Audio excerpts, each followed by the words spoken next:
የምር በጣም ወድጄሻለሁ። አረ ድረስ ለማስብሽ ለማለ አንዳንድ ሰዎች እኮ እየተያዩ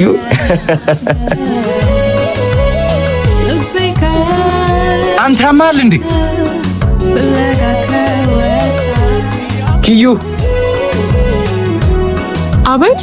ማውራት እንችላለን? ኪዩ ፈልጌሽ ነበር። ስለምን ጉዳይ?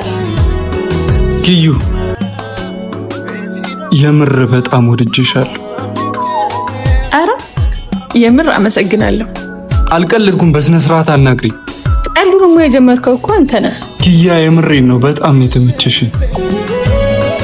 ሁሉ ነገርሽ፣ ጨዋታሽ፣ ለሰው ያለሽ ክብር፣ በተለይ ደግሞ ከልብሽ የምትስቂው ሳቅሽ በጣም ነው የተመቸኝ። አይደል? በጣም እውነት የምሬን ነው። ስማኝሽ፣ መውደድ ጸጋ ነው፣ መወደድም እንደዛው። ታዲያ እኔ ለሁለቱም አልታደልኩ። አንድ አባባል አለ። ምን ነበር? አዎ የውስጤን እንፋሎት ጥርሴ እየመለሰው ሁልጊዜ ተደሳች እመስላለሁ ለሰው። እና ምን ልል ፈልጌ መሰለህ? የሳቀ ሁሉ ደስተኛ፣ ያለቀሰ ሁሉ ሀዘንተኛ አይደለም። ለማንኛውም መሄድ አለብኝ። ሰላም ዋል። ምን ለማለት ፈልጋለሁ? ኪዩ አንዴ ቅድም እንዳልኩ ነው፣ የልብ ህመም ለሰው አይነገርም። ሪሷል በልቤ ፍቅሽ የማይዘሟርካ